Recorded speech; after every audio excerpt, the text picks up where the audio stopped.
Good morning to everybody.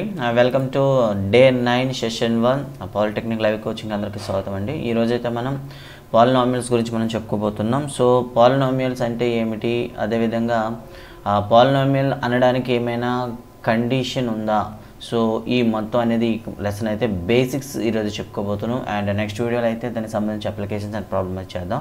ఈరోజు అయితే just basics గురించి ఒక చిన్న డిస్కషన్ మీద పెడుతున్నాం. సో పాలినామియల్ అంటే ఏంటి, పాలినామియల్ అవ్వడానికి ఏమైనా మనకి ప్రూఫ్స్ ఏమైనా ఉన్నాయా, అసలు పాలినామియల్ అనడానికి ఏమైనా మనకి ఏమైనా కండిషన్స్ ఉన్నాయా, వీటి గురించి అయితే మనం ఈరోజు చెప్పుకోబోతున్నాం. So what is a polynomial, so polynomial అంటే ఏమిటి ఒకసారి మనం చూద్దాం. సో ఫస్ట్ వన్, సో ఏదైనా ఇచ్చినటువంటి ఒక మ్యాథమెటికల్ ఎక్స్ప్రెషన్ని పాలినామియల్ అవడానికి కండిషన్ ఏమైనా ఉందా, ఇక్కడ చూడండి. ఒక పాలినామియల్ అంటే ఏమిటి, సో పాలినామియల్ అనడానికి కలిగినటువంటి బేసిక్ ప్రిన్సిపల్స్ ఏమైనా ఉన్నాయా, ఇక్కడ చూడండి ఒకసారి. ఏ polynomial is a defined as an expression which contains 2 or more algebraic terms అని, ఇక్కడ చూసారు కదా, ఆల్జిబ్రిక్ టర్మ్స్ అనేది ఇవ్వడం జరిగింది. అంటే బీజగణిత పదాలు అనేవి ఉండాలి, ఓకేనా, ఒకటి లేదా అందుకని ఎక్కువ బీజగణిత పదాలను ఉండాలి. సో అలా ఒకటి కంటే ఎక్కువ ఉండేటటువంటి బీజగణిత పదాలను మనం ఒక దగ్గర మనం చూపించినట్లయితే దాన్నే పాలినామియల్ అంటామని చెప్పుకున్నాం. It is made up to 2 terms, namely poly, ఓకేనా. పాలీ అనే ఒక పదము అండ్ అదేవిధంగా నోమియల్, ఈ రెండు పదాల యొక్క కలయిక వల్ల మనకి పాలినామియల్ అనేది ఏర్పడుతుంది. సో పాలీ మీన్స్ అండి, పాలీ అంటే అర్థం ఏంటి, దట్ మీన్స్ పాలీ అంటే మనకి మెనీ అంటే ఎక్కువ అని అర్థం. నోమియల్స్ అంటే టర్మ్స్ అని అర్థం, అంటే ఎక్కువ పదాలు ఉండేది అని అర్థం అనమాట. సో సాధారణంగా ఎక్కువ పదాలు ఉండేది అని చెప్పడానికి కానీ మనం ఏం చేస్తామంటే ఈ పాలినామియల్ అనే టర్మ్ని అయితే ఉపయోగిస్తాం అనమాట. సో ఇక్కడ పాలినామియల్లో మనకి ఎన్ని రకాల పదాలు కనిపిస్తాయి, సో కాన్స్టెంట్ అని కనిపిస్తుంది, ఇక్కడ చూడండి మీకు కాన్స్టెంట్ కనిపిస్తుంది, వేరియబుల్ కనిపిస్తుంది, ఎక్స్పోనెంట్స్ కనిపిస్తాయి, ఇంకా అదేవిధంగా మనకి ఏం కనిపిస్తాయి అంటే కోఎఫిషియెంట్స్ కూడా కనిపిస్తాయి. సో దీన్ని ఇంకా బ్రాడ్గా మనం ఎక్స్ప్లెయిన్ చేయాలంటే ఏ విధంగా ఎక్స్ప్లెయిన్ చేస్తామో ఒకసారి చూద్దాం. ఇంకాస్త డీప్గా వెళ్తాం, దీన్ని ఏ విధంగా అయితే ఒకసారి ఎక్స్ప్రెస్ చేస్తాము అనే దాని గురించి కూడా ఒకసారి డిస్కస్ చేద్దాం.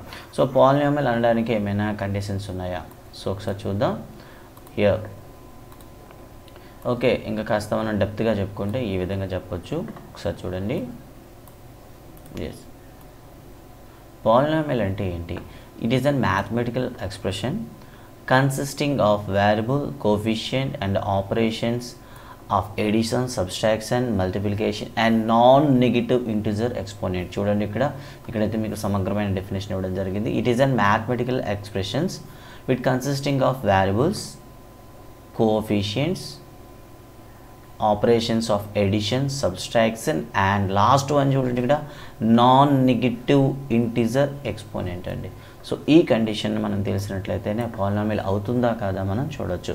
ఫస్ట్ వన్ వేరియబుల్ అంటే ఏంటని చెప్తాం. So what you know about variables means మనం మ్యాథమెటిక్స్లో కొన్ని ప్రాబ్లమ్స్ చేసేటప్పుడు కొన్ని అన్నోన్ వాల్యూస్కి ఏం చేస్తామంటే అన్నోన్ వాల్యూని ప్లేస్లో మనం ఏం చేస్తామంటే ఇంగ్లీష్ ఆల్ఫాబెట్స్లో ఏవైతే ఉన్నాయో A to Z ఉండేటటువంటి స్మాల్ లెటర్లో ఏదో ఒకటి తీసుకుని ఎజ్యూమ్ చేస్తాం అనమాట. ఇలా ఎజ్యూమ్ చేసిన దాన్నే మనం ఏమని పిలుస్తామంటే వేరియబుల్ అని పిలుస్తాం. సో ఫర్ ఎగ్జాంపుల్ ఇక్కడ చూడండి 5a + 7 అని రాశాను, 3x - 9 అని రాశాను, 10x + 15 అని రాశాను. ఇక్కడ చూసారా, ఇక్కడ చూసేటప్పుడు మీకు ఏం కనిపిస్తుంది, ఏ అని ఒక ఎక్స్ గాను ఇలా మనం రాసాం. ఇలా అన్నోన్ వాల్యూని ఏం చేస్తామంటే ఇంగ్లీష్ లెటర్లో ఏదో ఒకటి ఎజ్యూమ్ చేస్తాం అనమాట. దాన్నే మనం ఏమని పిలుస్తాం, వేరియబుల్ అని పిలుస్తాం.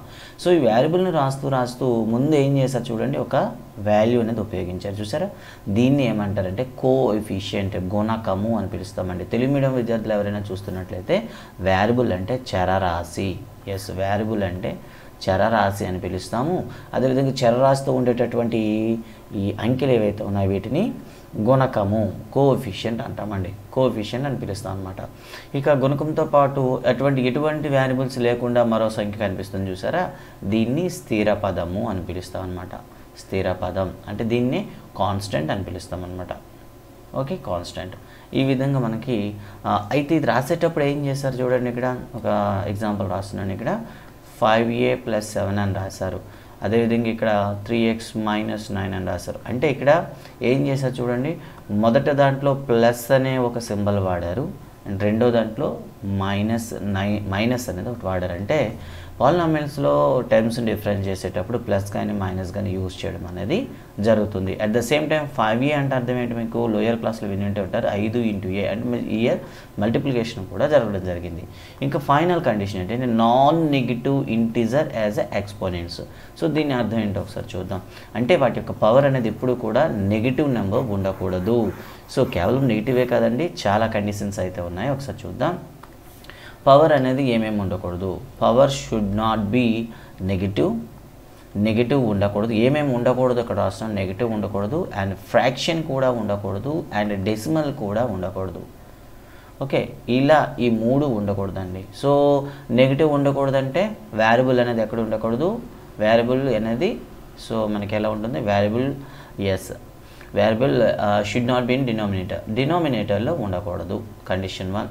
సో ఫ్యాక్టర్ ఉండకూడదు అంటే సో దాంట్లో ఏమి ఉండకూడదు, స్క్వేర్ రూట్లో అంటే దాని మీన్ ఒకవేళ డిగ్రీ అంటే ఒకవేళ కానీ వేరియబుల్ యొక్క పవర్ కానీ ఇర్రేషనల్ నెంబర్గా ఉండకూడదు. దట్ మీన్స్ దాన్ని ఏమని చెప్తామంటే ఇర్రేషనల్ నెంబర్గా ఉండేటప్పుడు అది రూట్లో ఉండకూడదు. లైక్ దిస్ ఇలా రాసామనుకోండి, సో రూట్ ఎక్స్ అంటే అర్థం ఏంటి, x⁻1/2 అని అర్థం. అదేవిధంగా క్యూబ్ రూట్ ఎక్స్ అన్నాం అనుకోండి, దీని అర్థం ఏంటి, x⁻3 రూట్ దట్ ఈస్ 1/3 అని అర్థం. ఓకే, ఇలా అనమాట. అదే అలా కాకుండా ఇలా చూడండి, క్యూబ్ రూట్ ఆఫ్ x² ఉందనుకోండి, దీని అర్థం ఏంటి చెప్పండి, x⁻2/3. ఇక్కడ ఏమొచ్చింది, ఫ్రాక్షన్ వచ్చింది. సో ఫ్రాక్షన్ అంటే మనకి ఏం చేస్తాం, డివిజిబుల్ చేస్తాం, డివిజన్ చేస్తాం, మళ్ళీ మీకు ఏమొస్తుంది, డెసిమల్స్ వస్తాయి. సో డెసిమల్స్ ఉండకూడదు, ఫ్రాక్షన్స్ ఉండకూడదు, నెగిటివ్ నెంబర్స్ అని ఉండకూడదు. ఇలా ఉంటేనే వాటిని ఏమని పిలుస్తామంటే మనం పాలినామియల్ అని పిలుస్తాం. అయితే మీకోసం ఒక చిన్న డ్రిల్లింగ్ చేయబోతున్నాం. సో ఇక్కడ ఏవి పాలినామియల్స్ అవుతాయి, ఏవి పాలినామియల్స్ కావు అనే దానికి ఒక చిన్న డ్రిల్లింగ్ మీకోసం ఒకసారి చూడండి ఒకసారి. సో ఇక్కడ ఇచ్చిన వాటిలో ఏవి పాలినామియల్స్ అవుతాయి, ఏవి పాలినామియల్స్ కావు, అదేవిధంగా కండిషన్ ఏమిటి అనేది ఉంచి ఒకసారి చూసుకుందాం. సో చివరిలో అయితే మీకు ఒక చిన్న ప్రాక్టీస్కి ఎగ్జామ్ కూడా ఇవ్వడం జరుగుతుంది. సో వెయిట్ చేయండి. సో ఇక్కడ చూడండి, ఇక్కడ మనం చూసినట్లయితే సో ఇచ్చింది పాలినామియల్ అవుతుందా కాదా, అదేవిధంగా దానికి సంబంధించి మీకు ఏం చేశారంటే ఒక ఎక్స్ప్లెనేషన్ కూడా రెడీ చేసి పెట్టుకోవడం జరిగింది మీకోసం. ఒకసారి చూడండి. First one 2⁻x + x⁻1/2. ఇక్కడ చూడండి పవర్లో ఉంది, ఇక్కడ x పవర్లో 1/2 ఉంది.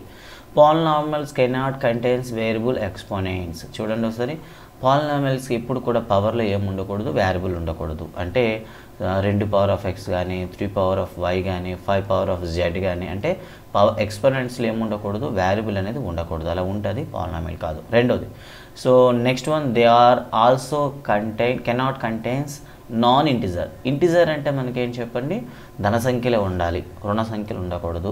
ఓకే, పాజిటివ్ అన్నారు కాబట్టి రుణ సంఖ్యలు ఉంటాయి, ధన సంఖ్యలు ఉంటాయి కాబట్టి ధన సంఖ్యలు మాత్రమే ఉండాలి. ఇంకేం ఉండకూడదు, డెసిమల్స్ అంటే ఫ్రాక్షన్స్ అనేవి మనకి ఏమవుతాయి, మనకి రేషనల్ నెంబర్స్ అవుతాయి, అంటే అకర్ణీయ సంఖ్యలు అవుతాయి. సో 1/2 అనేది అకర్ణీయ సంఖ్య కాబట్టి ఇది మనకి పూర్ణ సంఖ్య కాదు, కాబట్టి ఇది కూడా కాదు. ఫస్ట్ వన్ పవర్లో ఏముండకూడదు, చరరాశులు ఉండకూడదు. సెకండ్ వన్ పవర్లో ఎప్పుడు కూడా భిన్నాలను ఉండకూడదు. ఇక రెండో చూడండి, ఈ రెండో చూసినట్లయితే ఎందుకు ఇది పాలినామియల్ కాదు. In general polynomials can contain fractions, however they can not contain variables in denominator. So సాధారణంగా బహుపదులు అనేవి భిన్నాల్ని కలిగి ఉండవచ్చు, కానీ చరరాశి అనేది హారంలో ఉండకూడదు. ఇంతకుముందే చెప్పుకున్నాం కదా, y అనేది ఇక్కడ డినామినేటర్లో ఉంది కాబట్టి ఇది కూడా కాదు. ఇంకా థర్డ్ వన్ చూద్దాం. Polynomials contains cannot have negative exponents. చెప్పాను కదా ఇప్పుడే. సో మనం ఏం చెప్తామంటే నెగిటివ్ పవర్స్ ఉండకూడదు, బట్ ఇక్కడ చూసినట్లయితే మీకు నెగిటివ్ పవర్ ఉంది కాబట్టి ఇది కూడా కాదు.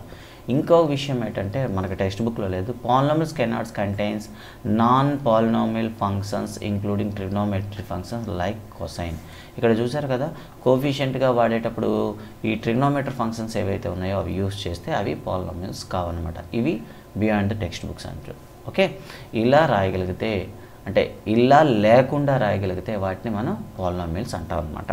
సో అలా అయితే మీకు చివరిలో కొన్ని క్వశ్చన్స్ ఇవ్వడం జరుగుతుంది, ఏవి పాలినామియల్స్ అవుతాయి, ఏవి పాలినామియల్స్గా, వాటిని అయితే మీరు ఒకసారి గుర్తించండి. సో ఇది మనకు ఉండేటటువంటి ఒక పాలినామియల్ అవ్వాలంటే కండిషన్స్ ఒకసారి చూడండి. సో వేరియబుల్ అనేది ఎక్స్పోనెంట్లో ఉండకూడదు, అండ్ నెక్స్ట్ వన్ ఫ్రాక్షన్స్ ఎక్స్పోనెంట్స్లో ఉండకూడదు, అండ్ వేరియబుల్ అనేది డినామినేటర్లో ఉండకూడదు, అండ్ నెక్స్ట్ వన్ చెప్పుకుంటే ఎక్స్పోనెంట్స్లో మనకి నెగిటివ్ నెంబర్స్ ఉండకూడదు, అండ్ కొసైన్ లాంటి ఫంక్షన్స్లో వేరియబుల్ అనేది ఉండకూడదు. లైక్ ఫర్ ఎగ్జాంపుల్ ఇలా రాశారు sin x మైనస్ వై అని రాశారు. సో ఇక్కడ చూడండి x మైనస్ వై అనేది సైన్ ఫంక్షన్లో ఉంది, కాబట్టి ఇది కూడా పాలినామియల్ అయితే కాదు. ఓకేనా, గుర్తుంచుకుంటారు. ఓకే, ఇవి మనకి ఎక్స్పోనెంట్ అదే పాలినామియల్ సంబంధించి. ఇంకా పాలినామియల్స్ని ఏ విధంగా, పాలినామియల్స్లో మనకి ఏ టైప్ ఆఫ్ పాలినామియల్స్ ఉంటాయి, అసలు టర్మ్స్ అంటే ఏమిటి, టర్మ్స్ అని వేటిని అంటారు ఒకసారి చూద్దాం. సో పాలినామియల్స్లో పదాలు అని పిలుస్తూ ఉంటాం. పదము అంటే ఏంటి ఒకసారి చూద్దాం. అంటే ఏదైనా ఒక పాలినామియల్ రాస్తామనుకోండి, సో ఆ పాలినామియల్లో మనం ఏం చేస్తాం చెప్పండి, ప్లస్ మైనస్ డిఫర్ చేసి రాస్తాం కదా. ఆ ప్లస్ మైనస్ డిఫర్ చేసిన ప్రతిదీ కూడా మనం కౌంట్ చేయాల్సి వస్తుంది. ఫర్ ఎగ్జాంపుల్ చూడండి, ఇక్కడ 2x² + 5x, ఇక్కడ చూడండి మీకోసం రాయడం జరిగింది 2x² + 5x + 4 అని రాశారు. అంటే ఇక్కడ ప్లస్ దగ్గర ఎక్కడెక్కడ ఉందో అక్కడ మీరు బ్రేకప్ చేయాలి. అలా బ్రేకప్ చేస్తే సో 2x² బ్రేక్ చేయండి, అండ్ 5x బ్రేక్ చేయండి, అండ్ 4. ఇక్కడ మొత్తం మీకు ఎన్ని టైమ్స్ వచ్చాయి చూడండి, 3 టైమ్స్ వచ్చాయి. ఎన్ని వచ్చాయి మీకు ఇక్కడ 3 పదాలు రావడం అనేది జరిగిందనమాట. ఇలా కేవలం ప్లస్ మైనస్ ఉంటేనే మీరు ఏం చేస్తారు, బ్రేక్ చేస్తారు. సరే మరి ప్రొడక్ట్లో ఉంటాయి, ప్రొడక్ట్లో ఎన్ని ఉన్నా కూడా మీరు సింగిల్ టైమ్గానే దాన్ని మీరు క్యాలిక్యులేట్ చేయాలి. సో నో ప్రాబ్లం, దీనిపైన కూడా ఒకసారి ఒక చిన్న ప్రాక్టీస్ అయితే చేసేద్దాం. సో చేసేసి ముందుకు వెళ్దాం. So let us see. Yes, ఇక్కడ చూడండి ఒకసారి. ఎస్, ఇక్కడ టైమ్స్ని ఐడెంటిఫై చేయడం అనేది చేద్దాం ఒకసారి. సో ఇక్కడ చూడండి, ఫస్ట్ వన్లో చూస్తే x+3 ఉంది చూసారా, x+3. ఇందులో x అనేది ఒక టర్మ్ అవుతుంది, 3 అనేది ఒక టర్మ్ అవుతుంది. సెకండ్ వన్ చూడండి, 3x² - 2x + 5లో 3x² అనేది ఒక టర్మ్, -2x అనేది ఒక టర్మ్, 5 అనేది ఒక టర్మ్. అంటే ఇందులో ఉండే బహుపదులు ఉండే పదాలను మనం గుర్తిస్తున్నాం. చూడండి ఇక్కడ 2a3b², 3b² 2a ఇలా ఉన్నాయి చూసారా. ఇక్కడ చూసేటప్పటికి ఇక్కడ చాలామంది కన్ఫ్యూజ్ అవుతారు, 2xa3b² ఉంది కదా, మల్టిప్లైలో ఉంటే ఇదంతా కూడా ఒకే టర్మ్ అవుతుందండి. సో ఇది మొత్తం కూడా ఒకే టర్మ్ అవుతుంది. అండ్ -3b² ఒకటి, 2a ఒకటి, -1 ఒకటి అనమాట. ఇక్కడ చూడండి, ఇక్కడ ఫైనల్గా చూస్తే ½ x² అండ్ చూసారా -2/3x అండ్ 3/4. సో ఇవన్నీ కూడా మనకి టర్మ్స్ అవుతాయి అనమాట. టర్మ్స్ క్యాలిక్యులేట్ చేసేటప్పుడు చూస్తారు, ఫస్ట్ అవి పాలినామియల్స్ అవుతాయా కాదా చెక్ చేసుకోండి. చెక్ చేసుకున్న తర్వాత అవి పాలినామియల్స్ అయ్యేటప్పుడు వాటిలో ఉండే టర్మ్స్ మీరు గుర్తించుకోగలగాలి. ఓకే, అండ్ నెక్స్ట్ వన్ చూద్దాం. నెక్స్ట్ వన్లో మనం ఏం చేద్దాం, ఎస్ 1 సెకండ్. సో ఇవి మనకు ఉండేటటువంటి పాలినామియల్స్లో ఉండే పదాలు. సో నెక్స్ట్ మనకు వచ్చే కాన్సెప్ట్ ఏంటంటే టైప్స్ ఆఫ్ పాలినామియల్స్. పాలినామియల్స్ గురించి మాట్లాడదాం.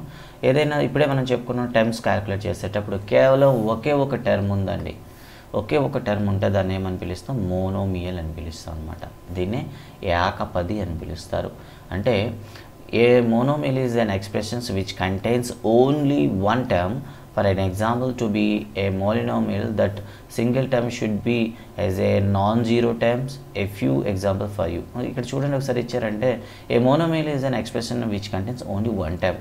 కేవలం ఒకే ఒక పదం ఉన్నట్లయితే దాన్ని ఏమని పిలుస్తాం, మోనోమియల్ అంట. For example 5x 3 6a⁴ -3xy. ఇక్కడ చూడండి అన్నీ కూడా ఒక్కొక్కటే ఉన్నాయి, కాబట్టి వీటిని ఏమని పిలుస్తాం మనం, మోనోమియల్ అని పిలుస్తాం అనమాట. ఓకేనా, కేవలం ఒకే ఒక టర్మ్ ఉండాలి. ఇక్కడ చూడండి మరి ప్లస్లు మైనస్లు ఏమి ఉండకూడదు.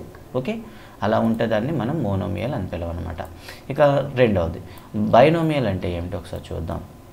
Okay, binomial and what about the remaining terms. So A binomial is the polynomial expression which contains exactly 2 terms అండి. 2 పదాలు మనకు ఉన్నట్లయితే దాన్ని బైనోమియల్ అని పిలుస్తాం. ఓకేనా, ఇక్కడ చూడండి ఒకసారి -5x + 3 ఉంది. సో ఇక్కడ ఉన్న టర్మ్స్ అవి ఇప్పుడే కౌంట్ చేశారు కదా మీరు, -5x ఒకటి, 3 ఒకటి. అదేవిధంగా 6a⁴ + 17x ఉంది. ఇక్కడ కూడా మీకు ఎన్ని టర్మ్స్ ఉన్నాయి, 2 టర్మ్స్ ఉన్నాయి. దట్ ఈస్ 6a⁴ ఒకటి, 17x ఒకటి. ఇక్కడ చూడండి ఒకసారి xy అంటే xy² ఉంది, అదేవిధంగా xy ఉంది. ఇక్కడ 2 టర్మ్స్ ఉన్నాయి. ఇలా 2 టర్మ్స్ ఉంటే దాన్ని బైనోమియల్ అని పిలుస్తాం అన్నమాట. ఇక నెక్స్ట్ వన్ ట్రైనోమియల్ అంటే ఏమిటి, సింపుల్, ఎగ్జాక్ట్లీ 3 టర్మ్స్ ఉన్నాయి అనుకోండి, దాన్ని ఏమని పిలుస్తాం, ఓకే, దాన్ని ఏమని పిలుస్తామంటే సింపుల్గా చెప్పాం ట్రైనోమియల్ అంటాం. అంతకన్నా ఎక్కువ ఉంటే మీరు ఏమని పిలుస్తారు, డైరెక్ట్గా it is directly called as polynomials అని పిలుస్తాం అనమాట. ఓకేనా, ఇవి మనకు ఉండేటటువంటి టైప్స్ ఆఫ్ పాలినామియల్స్ అనమాట. ఒకటి ఉంటే మోనోమియల్ అంటాం, రెండు ఉంటే బైనామియల్ అంటాం, మూడు ఉంటే ట్రైనామియల్ అంటాం. So next one degrees of the అండి, డిగ్రీస్ ఆఫ్ ది పాలినామియల్ అంటే ఏంటో మనం తెలుసుకోవాలి. డిగ్రీస్ అంటే పాలినామియల్స్ అంటే ఏంటి? ఏదైనా ఒక పాలినామియల్లో ఇక్కడ డిగ్రీస్కి వెళ్ళే ముందు కోఎఫిషియెంట్స్ గురించి ఒకసారి ప్రాక్టీస్ చేసేద్దామండి. సో ఇక్కడ చూడండి, ఇక్కడ కొన్ని టర్మ్స్ అయితే ఇవ్వడం జరిగింది. So X, what is it's coefficient? So 3x², దీని యొక్క గుణకం ఏమిటి? కోఎఫిషియెంట్ అంటే గుణకాలండి. వీటికి ఉండేటటువంటి గుణకాలను మీరు ఫైండ్ అవుట్ చేయాలి. సో గుణకము అంటే ఏంటి? దాంతో అంటే ఏదైనా ఒక వేరియబుల్ ఉందనుకోండి, ఆ వేరియబుల్ అనేది ఏమవుతుంది, డెఫినెట్గా ఒక కాన్స్టెంట్తో మిక్స్ అయి వస్తుంది. సో ఏమీ లేనప్పుడు కూడా దానికి కాన్స్టెంట్ మనం ఏం చేయొచ్చు అంటే దానికి కోఎఫిషియెంట్ని మనం ఫేమ్ చేయొచ్చు. ఫర్ ఎగ్జాంపుల్, ఇక్కడ చాలామంది కన్ఫ్యూజ్ అవుతుంటారు. ఎక్స్ ఉందనుకోండి, ఎక్స్ యొక్క కోఎఫిషియెంట్, దట్ మీన్స్ దీన్ని ఎలా రాస్తామంటే 1 × x అని రాస్తాం. ఎందుకు 0 × x మనం ఎప్పుడు రాయలేం. అండ్ ఫర్ ఎగ్జాంపుల్ 2 × x రాస్తే మనకు 2x అవుతుంది. That means we can indicate like here, ఇక్కడ మనం ఇండికేట్ చేయాలి. సో 0 of x అంటే = 0 అవుతుంది కాబట్టి మనం చెప్పలేం. కాబట్టి ఏమీ లేదు అంటే దట్ మీన్స్ ఇక్కడ కోఎఫిషియెంట్ ఏంటి 1 అండి. అదేవిధంగా ఇక్కడ చూడండి, 3x² తీసుకున్నా, 3x²లో 3 ఉంది. -2xలో -2, 2a³ ఉంది, ఇక్కడ 2 అండి. అదేవిధంగా -2/3 × x ఉంది, ఇక్కడ ఏమవుతుందంటే 2/3 అవుతుంది. అలాగే -7 ఉంది, సో -7 అవుతుంది. ఇక్కడ వేరియబుల్ పవర్ లేదు, వేరియబుల్ లేదు కాబట్టి కాన్స్టెంట్ ఇచ్చి దీని యొక్క కోఎఫిషియెంట్ ఏంటంటే డైరెక్ట్గా మీరు ఏం చెప్తారు, అదే వాల్యూని చెప్పాలి. ఓకే, 5 యొక్క కోఎఫిషియెంట్ ఎంత? ఇట్స్ 5. సో వేరియబుల్ లేదు కదా, వేరియబుల్ ఏమవుతుందంటే 6 × x⁻0 అని రాస్తాం అనమాట. సో 6 × x⁻0 అంటే ఇక్కడ సో కోఎఫిషియెంట్ ఏమవుతుంది మీకు? కోఎఫిషియెంట్ మీకు ఏమవుతుంది? 6 అవుతుంది. అండ్ డిగ్రీ అని పిలుస్తాం. నెక్స్ట్ మీకు అదే కాన్సెప్ట్ చెప్పబోతున్నాను. డిగ్రీ అని పిలుస్తాం అంటే ఎక్స్ యొక్క ఘాతం ఎంత ఉంటే అదనమాట డిగ్రీ. It is 0. ఓకే, ఈ విధంగా మనం అనేది చెప్పడం జరుగుతుందన్నమాట. ఓకే, సో మీకు ఎప్పుడైతే కోఎఫిషియెంట్ అంటే ఒక ఐడియా వచ్చింది అనుకుంటాను. సో బేసిక్సే ఈరోజు మొత్తం. సో బేసిక్స్ అన్ని కూడా ఫాస్ట్గా చెప్పేసి నెక్స్ట్కి సంబంధించినటువంటి ప్రాబ్లమ్స్ అయితే మీకు చెప్పబోతున్నాను. సో నెక్స్ట్ కాన్సెప్ట్, నెక్స్ట్ ఏంటంటే డిగ్రీస్ని మీరు ఏ విధంగా ఫైండ్ అవుట్ చేస్తారు. సో మీకు ఒక వర్కౌట్ ఇక్కడ ఇవ్వడం జరిగింది. డిగ్రీ ఆఫ్ ది పాలినామియల్ అంటే ఏమిటి? సో డిగ్రీని బేస్ చేసుకొని మళ్ళీ పాలినామియల్స్ డిఫరెంట్ టైప్ ఆఫ్గా మనం క్లాసిఫై అయితే చేస్తాము. So first of all degree of the polynomial అంటే ఏంటి ఒకసారి చూద్దాము. ఒకసారి లెట్ us see హియర్. ఇక్కడ చూడండి, డిగ్రీ ఆఫ్ అంటే ఏంటి? So highest degree of a polynomial, monomial కాదండి, that's a the polynomial equations. Degree of the polynomial అంటే హైయెస్ట్ డిగ్రీ అండి. హైయెస్ట్ డిగ్రీ అని పిలుస్తాం, దాన్ని ఏమంటాం? Highest exponent or largest exponent. ఏదైనా సరే ఒక పాలినామియల్ తీసుకున్నట్లయితే ఆ పాలినామియల్ యొక్క లార్జెస్ట్ ఎక్స్పోనెంట్ ఏదైతే ఉందో దాన్నే మనం ఏమని పిలుస్తాం? డిగ్రీ ఆఫ్ ది పాలినామియల్ అని పిలుస్తాం. ఓకే, ఈ కాన్స్టెంట్ తీసుకున్నాం అనుకోండి, దాని యొక్క డిగ్రీ ఎప్పుడు కూడాను మనకేమవుతుంది? 0 అవుతుంది అనమాట. For example 6. ఇక్కడ చూడండి, 3x + 1 అనేది తీసుకోవడం జరిగింది. ఇక్కడ దీన్ని ఎలా రాయొచ్చు? 3 × x⁻1 + 1 అనమాట. అంటే x యొక్క ఘాతం ఎంత ఉంది చూడండి, 1 ఉంది. సో ఇలా 1 ఉంది కాబట్టి ఇలా 1 మాత్రమే ఉంటే వాటిని ఏమని పిలుస్తాం? లీనియర్ పాలినామియల్ అని పిలుస్తాం అనమాట. ఏమంటాం? లీనియర్. ఓకే, లీనియర్ పాలినామియల్ అని పిలుస్తాం అనమాట. ఇక రెండోది చూడండి, ఇక్కడ మీకు చూసినట్లయితే 4 × x² + x + 1 ఉంది. అంటే ఇక్కడ ఏమీ లేదంటే x⁻1 అనిగా మనం రాసుకుంటాం అనమాట. మీకోసం కొద్దిగా జూమ్ చేస్తున్నాను. చూసారా, ఏమీ లేదనుకుంటే ఇక్కడ మీరు ఏం చేస్తారు? మీరు ఎలా రాస్తారంటే 4x² + x⁻1 అంటే ఇక్కడ చూడండి మ్యాక్సిమం 2 ఉంది కాబట్టి ఇలా మ్యాక్సిమం 2 ఉంటే వాటిని ఏమని పిలుస్తాం అంటే క్వాడ్రాటిక్ పాలినామియల్స్ అని పిలుస్తాం. ఇక్కడ థర్డ్ వన్లో మ్యాక్సిమం అనేది 3 ఉంది కాబట్టి దీన్ని క్యూబిక్ పాలినామియల్ అంటాం. 4 ఉంది కాబట్టి దీన్ని డై క్వాడ్రాటిక్ పాలినామియల్స్ అని పిలుస్తామండి. 1 సెకండ్. అండి, బై క్వాడ్రిక్ అని పిలుస్తాం, not di, it is bi. So bi quadric polynomial అని పిలుస్తాం. రాసేటప్పుడు తప్పడింది. So bi quadric, okay, bi quadratic అని పిలుస్తాం, బై క్వాడ్రటిక్ పాలినామియల్ అని పిలుస్తాం వీటిని. సో బై క్వాడ్రటిక్ పాలినామియల్స్ అంటే ఏంటి? సో వాటి యొక్క డిగ్రీ అనేది 4 ఉండాలండి. సో ఇక్కడ మీకు ఒక క్వశ్చన్ అయితే ఇవ్వడం జరిగింది. సో దీని డిగ్రీ ఏమవుతుందో మీరు ఒకసారి ఫైండ్ అవుట్ చేయండి. So this is about the degree of the polynomial. Degree of the polynomial అని వేటిని అని పిలుస్తారు అంటే ఏదైనా ఒక పాలినామియల్ యొక్క మ్యాక్సిమం ఎక్స్పోనెంట్ ఏదైతే ఉందో దాని యొక్క డిగ్రీగా మనం చెప్తాం అన్నమాట. సో డిగ్రీని బేస్ చేసుకొని పాలినామియల్ ఎన్ని రకాలుగా క్లాసిఫై చేస్తారు ఒకసారి చూద్దాం. ఇప్పుడే మీకు చెప్పాం కదా, సో దీన్నే మరొకసారి డెఫినేషన్ చూద్దాం. సో ఫస్ట్ చూడండి ఒకసారి, ఇంకా జూమ్ చేస్తున్నాను. ఫస్ట్ ఆఫ్ ఆల్ చూడండి, a degree polynomial, 0 degree polynomial is also called as constant. 0 degree polynomial మనం ఏమంటాం, స్థిర పదం అంటాము. సో వాటికి ఎటువంటి వేరియబుల్స్ అనేవి వాటితో ఉండవు, అండ్ ఎప్పుడు కూడా దాని వాల్యూ అనేది మారదు. And next one, first degree పాలినామియల్ని మనం ఏమంటామంటే లీనియర్ పాలినామియల్స్ అంటాం. ఒకసారి చూడండి, లీనియర్ పాలినామియల్స్ అని పిలుస్తాం అనమాట. అదే రెండవ డిగ్రీ ఉంటే దాన్ని ఏమని పిలుస్తాం, క్వాడ్రాటిక్ పాలినామియల్ అని పిలుస్తాం. మూడవ డిగ్రీ ఉంటే దాన్ని క్యూబిక్ పాలినామియల్స్ అంటాం. ఇప్పటి వరకు మనం చెప్పుకోవడం జరిగింది. నిజానికి కాన్స్టెంట్ కానివ్వండి, లీనియర్ కానివ్వండి, క్వాడ్రాటిక్ అనేవి, క్యూబిక్ అనేవి మ్యాథమెటిక్స్లో ఉపయోగించే కొన్ని రకాల కాన్స్టెంట్స్ మాత్రమే. వీటిని ఏం చేస్తామంటే మనం పాలినామియల్స్లో వాటి యొక్క డిగ్రీని ఎక్స్ప్రెస్ చేయడానికి యూజ్ చేస్తాం అనమాట. అంతేగాని పాలినామియల్స్ మాత్రమే యూజ్ చేయాలి ఈ టర్మ్స్ అని మాత్రం అనుకోవద్దు. సో ఇవి సంబంధించి ఇక జనరల్గా ఒక పాలినామియల్ nth డిగ్రీ పాలినామియల్ మనం ఏ విధంగా రాస్తాము, ఇక్కడ చూడండి. nth డిగ్రీ పాలినామియల్ ఏ విధంగా రాస్తామంటే ఇలా జనరల్గా రాస్తాం. So f of x is equal to మనం ఏం రాస్తాం, a0 x power of n అంటూ రాస్తూ లాస్ట్కి మనం ఏం చేస్తామంటే an and x power of 0గా రాస్తాం అనమాట. సో ఇలా మనం కంటిన్యూ చేసినట్లయితే దీన్ని nth డిగ్రీ పాలినామియల్ లేదా standard form of the polynomial అని పిలుస్తారు. సో దీనిపైన అయితే మనకి క్వశ్చన్ రావడానికి అవకాశం ఉంటుంది. ఓకే, అండ్ నెక్స్ట్ వన్ అయితే ఇక పాలినామియల్స్ మీద బేసిక్ సమాచారం అనేది మీకు ఇప్పటివరకు ఇవ్వడం జరిగింది. ఇక మనం ఏం చేయాలంటే ఇక ప్రాబ్లమ్స్లోకి వెళ్ళిపోవాలి. సో ఈరోజు అయితే మీకు కింద డిస్క్రిప్షన్లో ఒక ఎగ్జామ్ అనేది ఇప్పుడైనటువంటి బేసిక్ కాన్సెప్ట్ మీద మీకు డిస్క్రిప్షన్లో ఒక ఎగ్జామ్ లింక్ ఇవ్వడం జరుగుతుంది. సో వాటిని మీరు ఒకసారి రాస్తారు. ఓకే, నెక్స్ట్ వన్ మనం మీకు చేయాల్సింది ఏంటంటే value of the polynomial. Value of the polynomial. So ఏదైనా ఒక పాలినామియల్ ఇచ్చి దాని యొక్క వాల్యూ ఫైండ్ అవుట్ చేయడం అనేది జరుగుతుంది. సో లీనియర్ పాలినామియల్స్ స్టార్ట్ చేస్తాను. So f of x is equal to, so ఇక్కడ p of x ఫంక్షన్ కాదు కదా, yes let's take as p of x. So p of x తీసుకుందాం. p of x is equal to 3x minus 7 అనుకుంటే then find out the p of 1, p of 2, p of 5 అని ఇచ్చాడు అనుకోండి. So ఇప్పుడు మనం ఏం చేయాలి, వాల్యూ ఫైండ్ అవుట్ చేయాలి. అంటే x ప్లేస్లో అక్కడ ఏదైతే ఉందో చూడండి, ఒక సిమిలర్గా కంపేర్ చేయండి. x ప్లేస్లో ఏదైతే ఉందో దాన్ని మీరు రాయండి అనమాట. So 3 of 1 minus 7, we can write 3 minus 7, we can get as minus 4. ఇక్కడ చూడండి 3 of 2 minus 7, so 6 minus 7, that is equal to minus 1. ఇక్కడ చూడండి ఒకసారి 3 of 5 minus 7, that means 3 5s are 15 minus 7, we will get as 8. ఈ value linear కాబట్టి ఇలా. So మీరు ఇప్పుడు ఒక క్వాడ్రాటిక్ ఇస్తున్నాను. సో క్వశ్చన్ నెంబర్ 2, సో ఇప్పుడు మీకు ఇస్తున్నాను. సో ప్లీజ్ ఆన్సర్ చేయండి. ఆన్సర్ చేసి చివరిగా కామెంట్ బాక్స్లో అయితే రాయండి ఒకసారి. pf మీకు క్వాడ్రాటిక్ ఇస్తున్నాను ఇక్కడ 3x minus 5 plus 5, then find out the p of 1, p of minus 1, p of 2 and p of minus 2. Okay, ఇది రెండో ప్రాబ్లం అండి. అండ్ అదేవిధంగా ఒక క్యూబిక్ పాలినామియల్ కూడా ఇస్తున్నాను, థర్డ్ ప్రాబ్లం మీకు.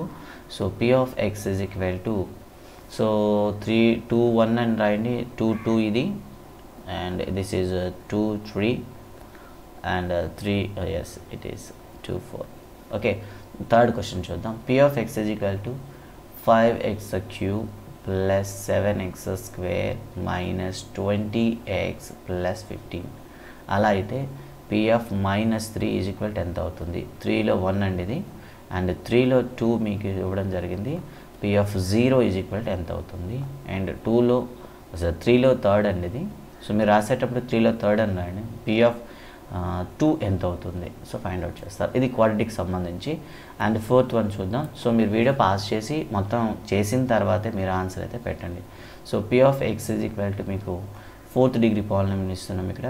x power of 4 plus 3x cube minus 15x square plus 10x minus 10 ఉంది అనుకోండి. Let's find out the p of 1, p of 0, p of minus 1. మీరు ఇప్పుడు ఫైండ్ అవుట్ చేయండి. 4th 1 ఇది, 4th 2 ఇది, అండ్ 4thలో థర్డ్ 1 ఇది. Okay, so వీటికి problems అయితే మీరు ఆన్సర్ చేసి లైవ్ చాట్లో పెట్టండి. ఓకే, దట్ మీన్ కామెంట్ బాక్స్లో పెట్టండి. ఇవి మనకి జీరోస్ అని చెప్తాం. ఓకేనా? సో ఈ జీరో అంటే మీరు ఏంటి చేస్తారంటే ఎక్స్ ప్లేస్లో అక్కడ ఏ వాల్యూ అయితే వేయమన్నా ఆ వాల్యూ అయితే వేసి చేయండి. అండ్ నెక్స్ట్ కాన్సెప్ట్ ఇక నెక్స్ట్ కాన్సెప్ట్లోకి వెళ్దాం. సో ఎస్ ఓకే నెక్స్ట్ కాన్సెప్ట్తో మనం ముగిద్దాం. సో ఆల్రెడీ 30 minutes అయిపోయింది. సో నెక్స్ట్ వన్ ఏంటంటే zero of the polynomial, zeros of polynomials అంటే బహుపది శూన్య పదాలను ఏ విధంగా మనం ఫైండ్ అవుట్ చేద్దాము. Okay, so zeros of the polynomial ఏ విధంగా ఫైండ్ అవుట్ చేస్తారు. Let us see. ఇక్కడ ఒక p of x = ఇక్కడ ఇవ్వడం జరిగింది చూడండి, 3x - 9 ఇలా ఇచ్చారు. అంటే ఇప్పుడు ఎక్స్ వాల్యూలో ఏ వాల్యూ అయితే మనం వేస్తామో ఆ వాల్యూ వేసేటప్పుడు అది ఏమైపోవాలి, టోటల్ వాల్యూ అనేది 0 అయిపోవాలి. ఓకే, p of x = 0 అయితే ఆ వాల్యూని దాన్ని ఏమని పిలుస్తాం, జీరో ఆఫ్ ది పాలినామియల్ అని పిలుస్తాం అనమాట. సో ఒకసారి ప్రాక్టీస్ చేద్దాం. ఓకే, ఒకసారి ప్రాక్టీస్ చేసేద్దామండి. సో ఫస్ట్ ఆఫ్ ఆల్ మనకి ఇలాంటి క్వశ్చన్స్ ఇచ్చేటప్పుడు మీరు ఆల్రెడీ పాలిసెట్ వాళ్ళు కాబట్టి డైరెక్ట్గా మీరు ఏం చేస్తారు, 0 వేస్తారు. And 3 of x = 9, then x = 9/3 will write as 3 డైరెక్ట్గా మీరైతే చేసేస్తారు. ఓకే, సో మీకైతే ఇంకా డొంకచాట ఏం లేదు. సో ఎందుకంటే మీరు ఆల్రెడీ పాలిసెట్ వాళ్ళు ఆల్రెడీ 10th class చదివే వచ్చారు కాబట్టి డైరెక్ట్గా మీరు టైం సేవ్ చేయాలనుకుంటే మీరు డైరెక్ట్ మెథడ్స్ని యూస్ చేయాల్సి వస్తుంది. సో ఇక్కడైతే మనం కొన్ని జీరోస్ ఆఫ్ ది పాలినామియల్స్ మనం ట్రై చేద్దాం. ట్రై చేసిన తర్వాత చూద్దాం. For example √2x + 5 = 0. Yes, we have to type. Yes, so p of x = like √2x + 5. So we have to find the 0. Then we can write as like this. So p of x = 0 అని రాస్తారు. అలా అయినట్లయితే x that means √2x + 5 = 0గా రాస్తారు. Then √2x మనకి ఏమవుతుంది, -5 అవుతుంది. Then x = -5/√2.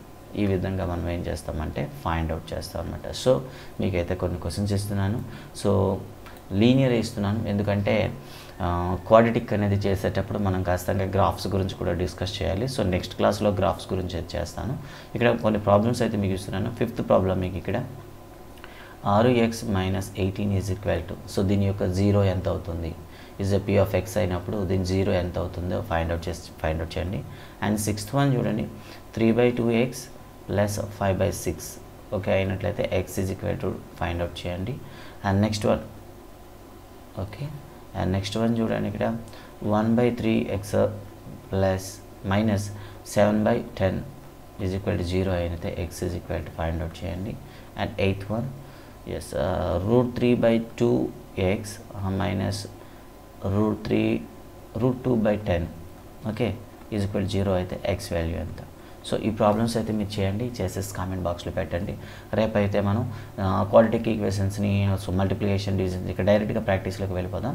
Okay, thank you guys, thank you very watching.